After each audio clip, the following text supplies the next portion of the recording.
আমরা কাউকে গতকাল, সময় শেষ হয়ে গেছিল। অক্ষাংশ আমরা বলে দিয়ে জাস্ট একটু হিন্ট দিয়েছি যে পৃথিবীর মধ্যভাগে অর্থাৎ নিম্ন অক্ষাংশে 0 ডিগ্রি অক্ষাংশের পার্শ্ববর্তী অঞ্চলে নিরক্ষীয় অঞ্চলে সূর্যের আলো বেশি পড়ে এবং নিরক্ষীয় থেকে যত উত্তর মেরু বা দক্ষিণ মেরু দিকে যাবো তত আলোর তীব্রতাটা কমে যায়, কারণ তির্যক হয়ে পড়ে। আমরা একটা উদাহরণ থেকে বলেছিলাম যে টর্চ লাইট, টর্চ লাইট যদি সোজাসুজি লাইট মারি তাহলে সোজাসুজি লাইটটা আসবে, কিন্তু যদি তিনটা বড় মারি তাহলে অনেকটা জায়গা আছে আলো পাবে।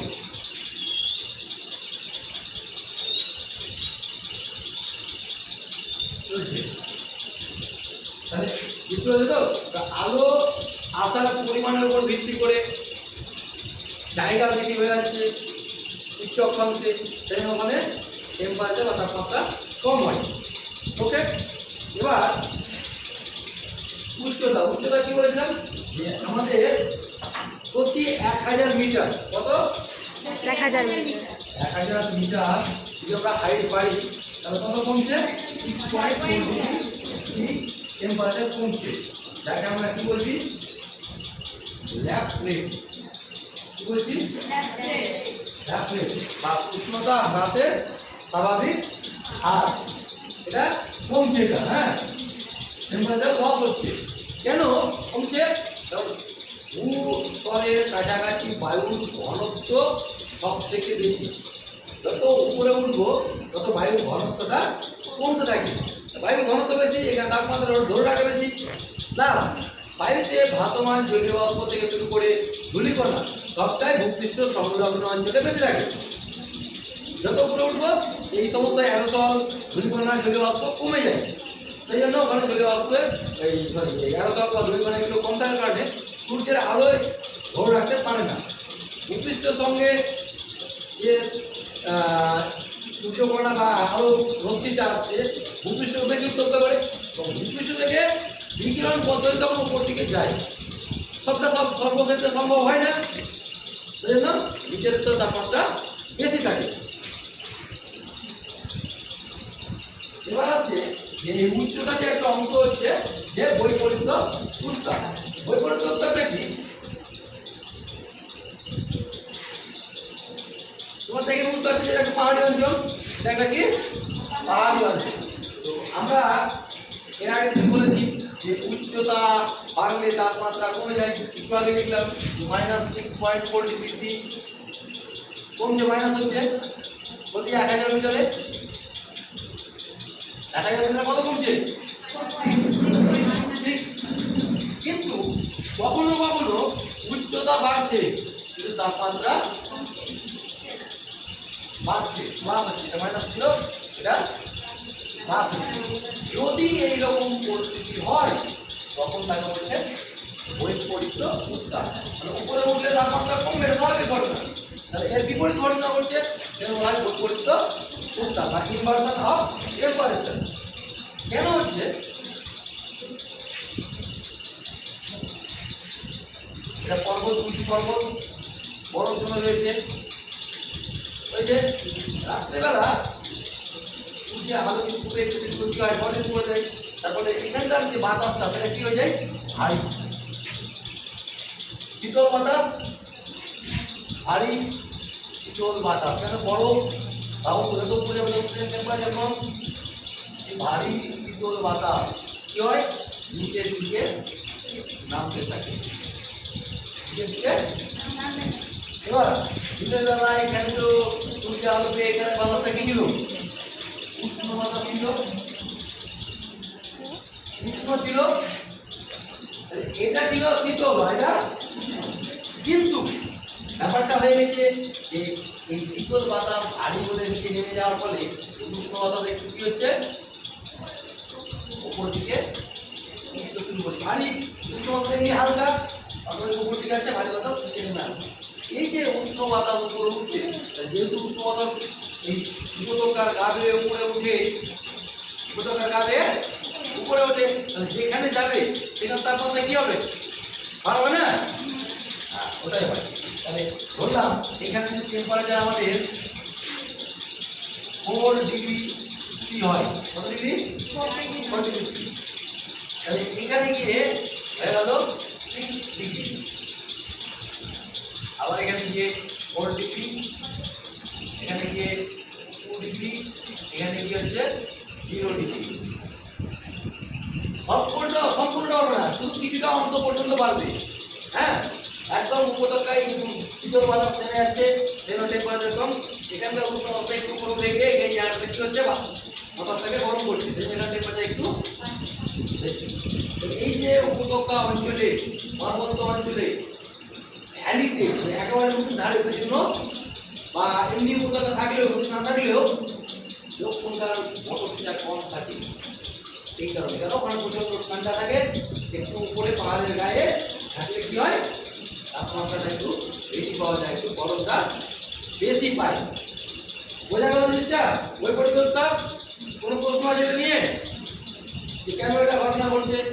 যে বাতাসটা নামছে এটাকে বলা হয় ক্যাটাবেটিক বায়ু। কি বাতাস?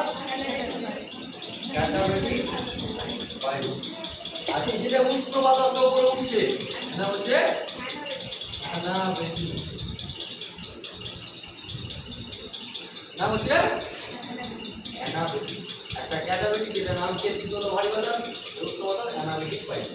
তাহলে পর্বতের এই অঞ্চলে কি হচ্ছে বসতি বেশি করে ওঠে, একদম নিচে না থেকে একটু উপরে বসতিটা এই কারণে বড় হয়ে যায়, একটু আরামদায়ক আবহাওয়া পায়।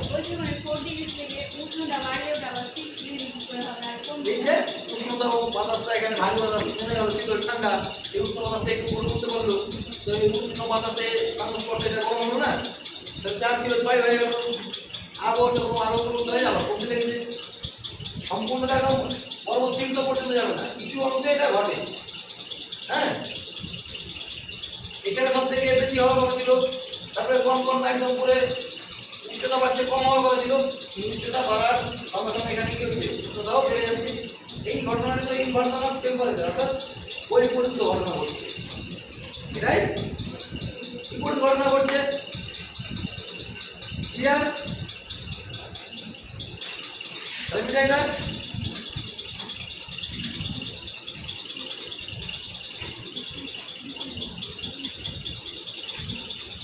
এরপরে যেটা আসছে যে জল এবং স্থলের বন্টন। জল আর স্থল। জল তো বুঝতে পারছো জল, আর স্থলভাগ মানে বুঝতে পারছো ডাঙা এলাকা। তাহলে এখানে জল এবং স্থলভাগ পাশাপাশি থাকবে। এটা হচ্ছে জলভাগ, এটা হচ্ছে স্থলভাগ, এটা গাছপালা বাড়িঘর। এবার দিনের বেলা সূর্যের আলো এখানে পড়ছে, এখানে পড়ছে, তাহলে জলভাগ এবং স্থলভাগ মধ্যে কে বেশি তাড়াতাড়ি গরম হবে? স্থলভাগ। স্থলভাগ শক্ত অশক্ত, সূর্যের আলো উপরেই এসে পড়ছে, এই সংগ্রহ করছে, তাড়াতাড়ি গরম হয়ে যাচ্ছে। জলভাগ পরিচালন পদ্ধতি জল গরম হতে হতে নিচের দিকে নামবে, একটা প্রসেস সৃষ্টি হবে, সহজে গরম হবে না, সহজে গরম হবে না।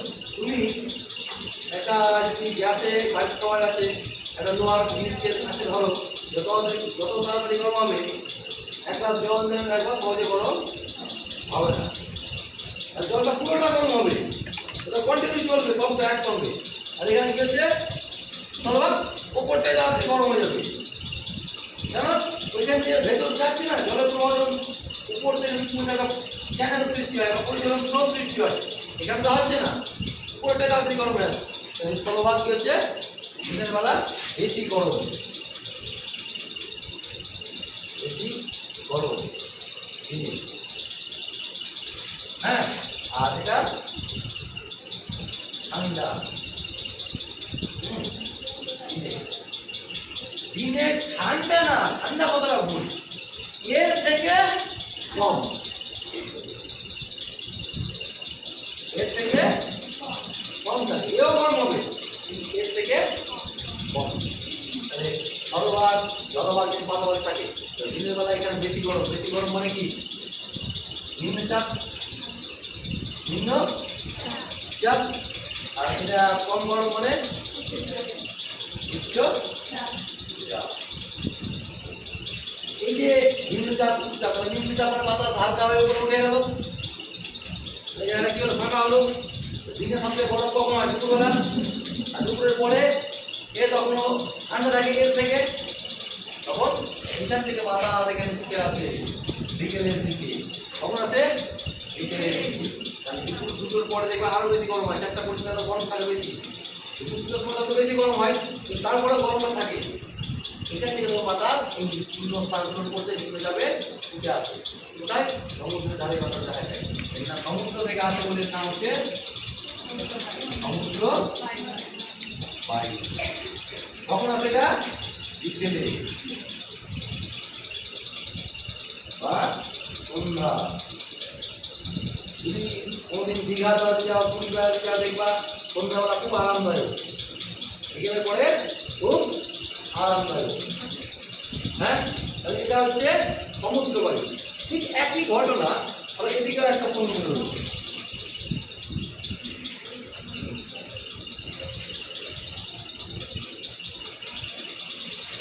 এদিকেও একটা সমুদ্র রয়েছে।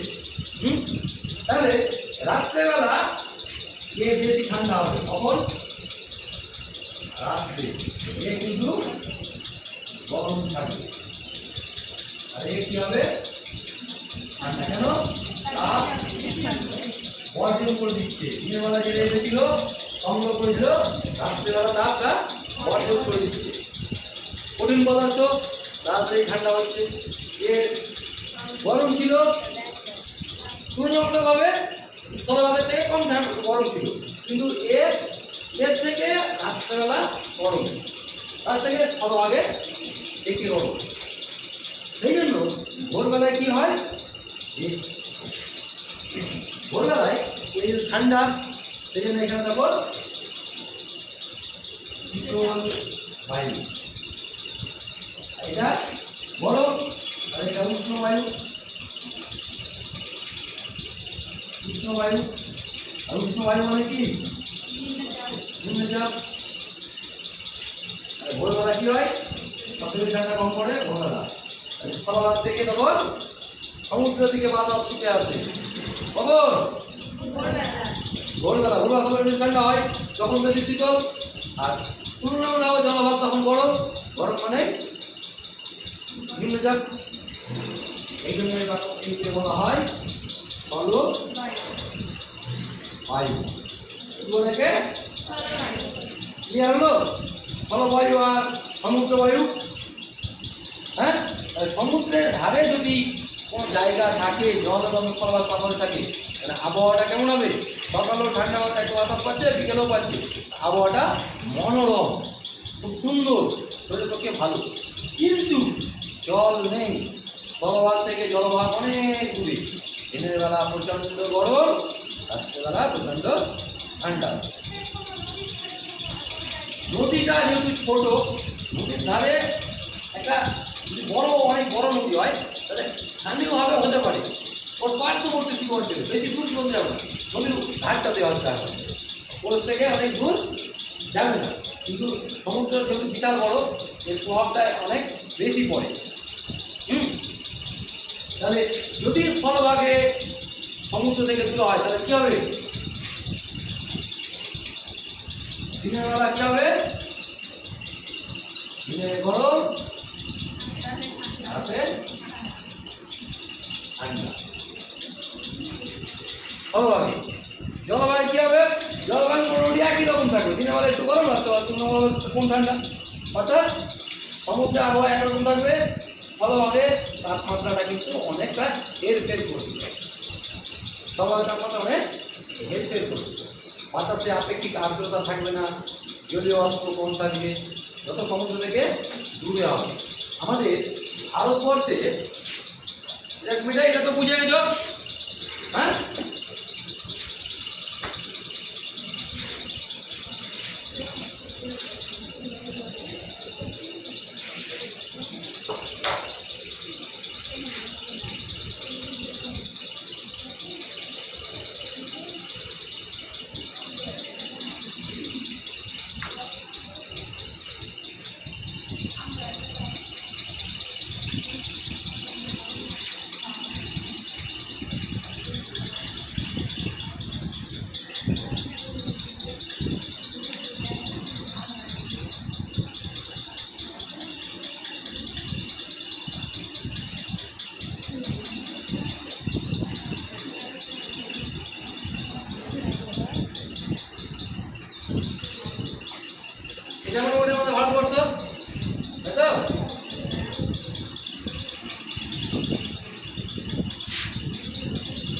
ভারতবর্ষ, তাহলে ভারতবর্ষে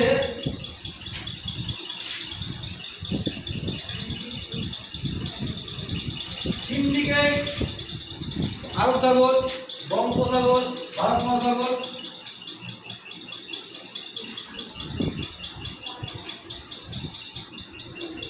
ভারত মহাসাগর, তাই তো? এটা হচ্ছে বঙ্গোপসাগর। এই যে তিন দিকে সাগর থাকার কারণে এই উপকূলবর্তী অঞ্চলগুলো আবহাওয়া খুব সুন্দর। মুম্বাই, হ্যাঁ সেখানে মুম্বাই, হ্যাঁ এখানে কলকাতা, এই কলকাতা আমাদের একটু ভেতরে, কিন্তু তাও মোটামুটি দীঘা, এখানে দীঘা, পুরী, চেন্নাই, বিশাখাপত্তনম, হ্যাঁ কোচিন, এটা মুম্বাই, এখানে গোয়া, হ্যাঁ ম্যাঙ্গালোর, হ্যাঁ এখানে কাঙ্গালা, হ্যাঁ ঠিক আছে। এই যে বিভিন্ন বন্দরগুলো রয়েছে এখানে, এই উপকূলবর্তী অঞ্চলে আবহাওয়া খুব সুন্দর, মনোরম। কিন্তু যত আমরা ভেতর দিকে যাব,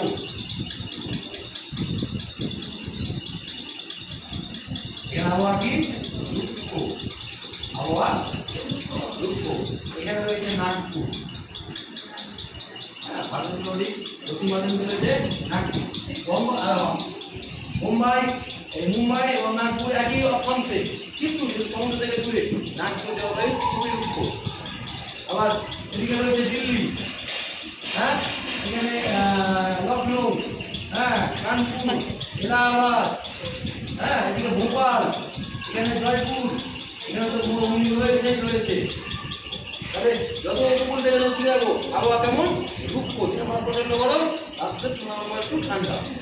এই যে বিপরীতজনক আবহাওয়া, এই কারণে জলবায়ুতে কি হয়, আবহাওয়া তাপমাত্রা ডিফারেন্স হচ্ছে জল এবং স্থলভাগে অবস্থানের উপর ভিত্তি করে। হ্যাঁ জল এবং স্থলভাগের অবস্থানের উপর ভিত্তি করে কিন্তু আবহাওয়া কিন্তু পাল্টাচ্ছে, তাপমাত্রা ডিফারেন্স হচ্ছে।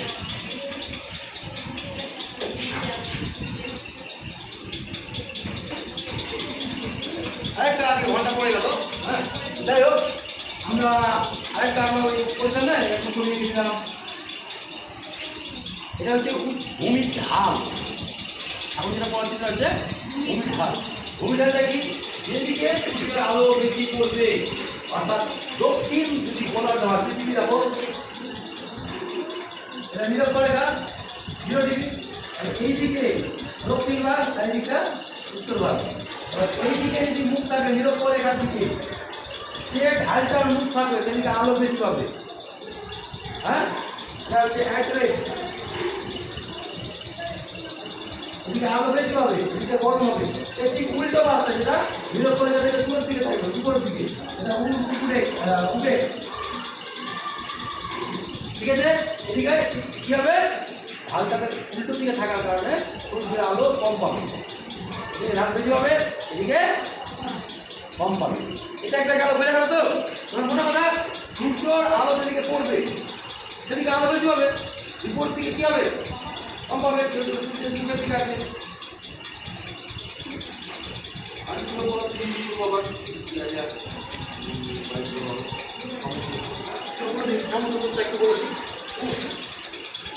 দেখো সমুদ্র স্রোত, এই বিষয়টা কি, আমরা ভারত মহাসাগর সমুদ্র দেখলাম, ভারত মহাসাগর, আরব সাগর, বঙ্গোপসাগর।